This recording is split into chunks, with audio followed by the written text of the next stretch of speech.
Good evening, everyone, and welcome to Healesville Memorial Hall for this joint meeting of Healesville Environmental Watch, My Environment, Save Mount St Leonard's, and various other community members who have been working together to provide a public forum at which members of our community can hear about what's happening in the forests that surround Healesville and give people an opportunity to put their points of view. We were hoping to start with Auntie Joy Wandin Murphy, who's a Wurundjeri elder and well known to many people here in the Healesville community. Unfortunately, she was unable to join us this evening, but she has sent us a message, which I shall now read. Unfortunately, I have a prior booking in Melbourne and unable to make it. So much thanks for what you are doing, and I will keep my eye on things as well. If I can help with following through, please let me know. Another elder who is well known to people in the community is Uncle Roy, who is actually based up at Tagati. And unfortunately, Uncle Roy's been sick. He's actually had the last 2 days in Alexandra Hospital. So he's unable to speak tonight, but he also has sent a message. Way back in 1957, I lost my father in the forest. He was killed on a dozer by a falling tree. So I know the difficulties of working in the forest, and I sympathise with loggers. I have no problem with selective felling, but I don't agree with clear felling. When they go through the coops, they destroy the seeds. Then, when the ferns are dozed up 18 months after coop burns, the young growth coming through is destroyed. So the loggers are actually destroying their future, and the bush tucker, and the bush medicine. When the ferns are dozed, the topsoil is washed down by the rain into the rivers and out to sea. They're not only destroying their future, they are destroying the country. It's the clear felling that's destroying the country. That's what I'm annoyed about. So thank you, Uncle Roy, for that message.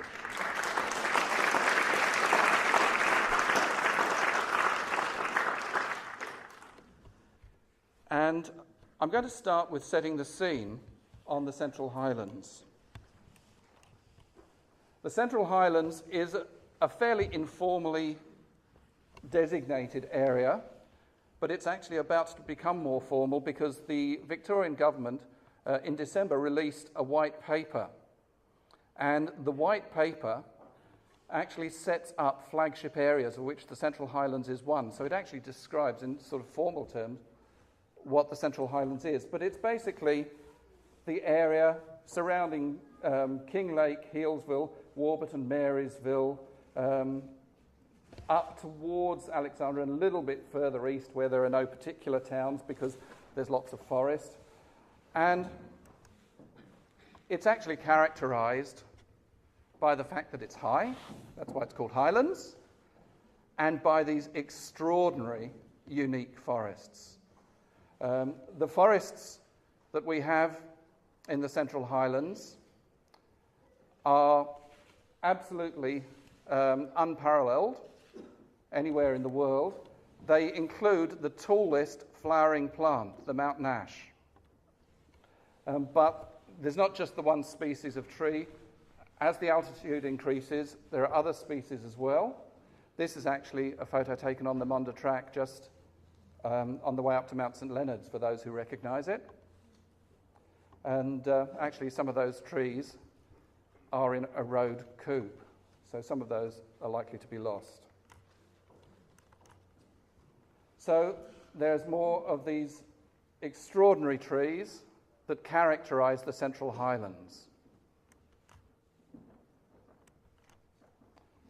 And now we know a little bit about the Central Highlands. We're just going to go briefly through what this clear felling that Uncle Roy is so concerned about is. And the first thing about clear felling is that it's a mechanised process. This is what we call industrial logging. And it really is industrial. In the old days when the old loggers were there and actually sawing by hand or whatever, and it was selective, that was a sustainable industry. This sort of mechanised industrial logging is something else altogether. And this is what happens to sites like the ones I showed you in the photograph with the clear felling. It's called clear felling for a very good reason. Everything is cleared. Nothing is left. Even the tree ferns are destroyed. And when we showed a photograph, actually somewhat worse than this, to a representative of VIC Forests a couple of weeks ago and said, "What do you think of that?" His response was, "That's perfect. I'm 100% comfortable with that. That's what we do." So this is what's left after clear felling. The slash is left on the ground. It's left for about 12 months or so to dry out, depending on the weather conditions. And then it's burned. After it's burned, that's what's left. This photograph was actually taken on Kalatha Creek this afternoon at a coop that's actually still smoking. So this is close by.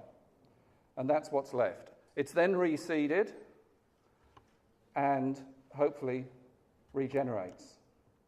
While all this is happening, of course, the area is not safe for members of the public to enter. So even if there are public roads or the Bicentennial National Trail running through the area, essentially they are closed when logging is being carried on. Okay, they're designated public safety zones. And the areas that are going to be logged are actually placed on a map. And this map gives us an idea, this is just the Talangi district, of how much logging we can expect to see. The pale green is public forest that's in a general management zone. Now, VIC Forests' view is that anything in a general management zone, they are entitled to apply for permission to create a coop there and to log that area if they get the permission. The sort of bluey-green areas are coops that have already been approved. The orange areas are special protection zones where logging is not permitted, and the mid-green areas are special management zones where logging is permitted but with certain restrictions. The pale orange areas are national park areas. At the bottom there you can see the road going up to, click forward, the road going up to Mount St Leonard's. And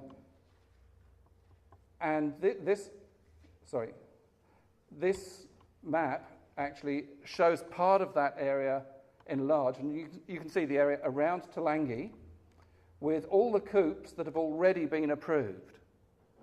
These coops were approved after amendments to the timber release plan that went through last year after the fires and was gazetted on August the 6th last year. So the coops that are marked on here, the pale blue coops, the yellow are thinning coops, they're already approved. And so we can expect them to be logged. And the one that you may have seen some discussion about recently on Mount St Leonard's is the one at the bottom here. That was logged in 2008.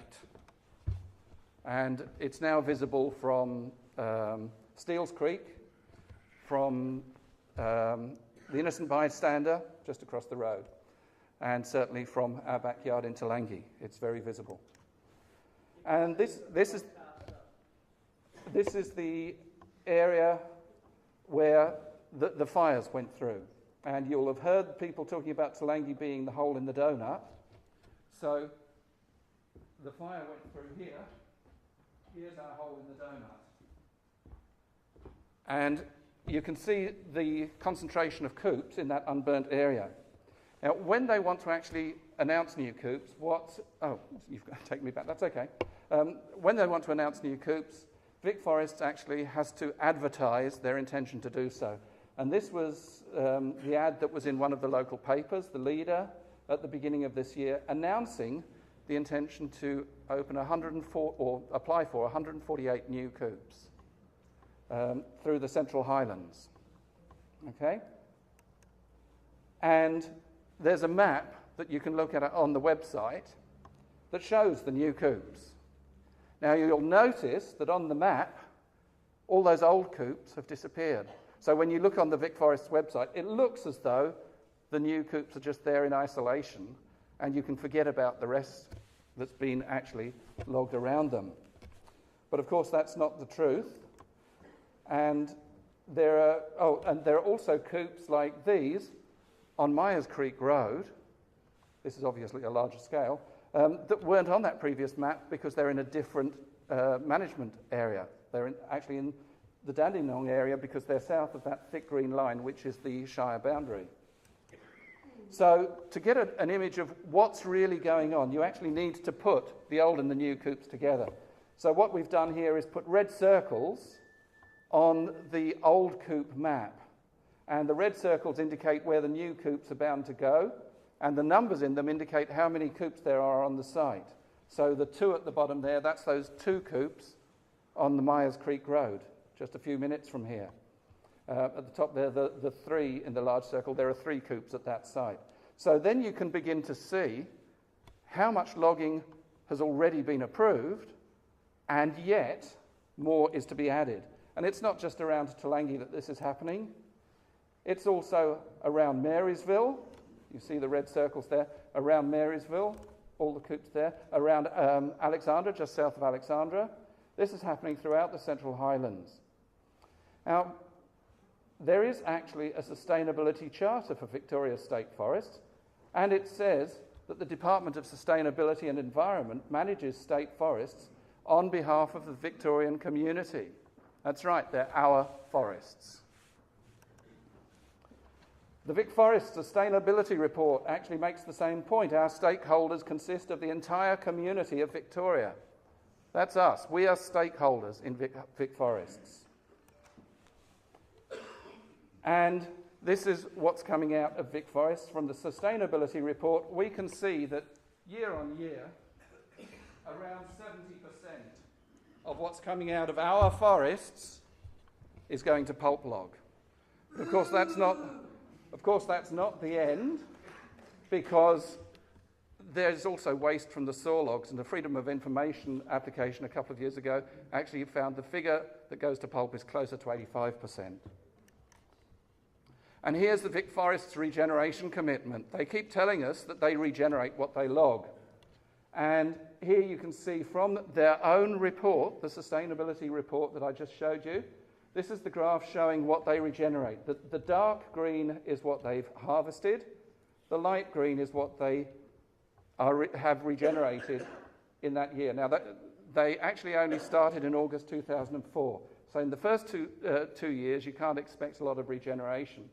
But if you actually measure the first light green column and compare it to the first dark green column, you can see that the amount regenerated in 2006-2007 is about a third of what they logged in 2004-2005. If you are actually regenerating a third of what you log, there is no way that industry is sustainable. And the VIC Forests regeneration commitment is the green line, which in their report is not commented upon, but one is left to assume that they are committed to do that amount of regeneration. And you can see clearly in their own figures, they're falling further and further behind. The DSE monitors what's going on with logging and produces an annual harvesting performance report. And this shows the figure at the bottom right there in the in the VIC Forests area.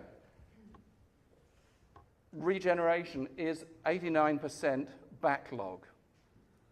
In the Central Highlands, it's not quite so bad. It's only 87% backlog. Okay, so if you have a backlog of 87% in regeneration, I think we, as the owners of this forest, are entitled to ask, is this industry environmentally sustainable? But of course, It's not just about the environment, it's about the cash. It's about the money. VIC Forests is providing jobs for Victorians. It's providing an income for people. It's also providing a dividend to the people of Victoria for the right to log our forests. So what did they actually make in 2009? A loss of $5,024,000. This industry, as it's currently being managed by VIC Forests, is not economically sustainable either. And these are their own figures. The dividend policy is the money that VIC Forests is supposed to pay to us, okay, for the right to log in our forests. And you can see the bottom line here. In 2009, no dividend was paid. 2008, $0. In the last 2 years, VIC Forest hasn't paid for the right to log in our forests. Okay, so they're getting essentially free access to our forests to turn 70% of it at least into pulp. That's the problem that Uncle Roy has with these forests, the clear felling to provide pulp. So thank you for being here this evening. Just by being here, you've shown your concern and your interest. We have several speakers coming on this evening who are going to go into those issues in a little bit more detail. The way it's going to work is that each speaker is going to speak for 8 minutes and then take just 2 questions that will be short questions, short answers that are actually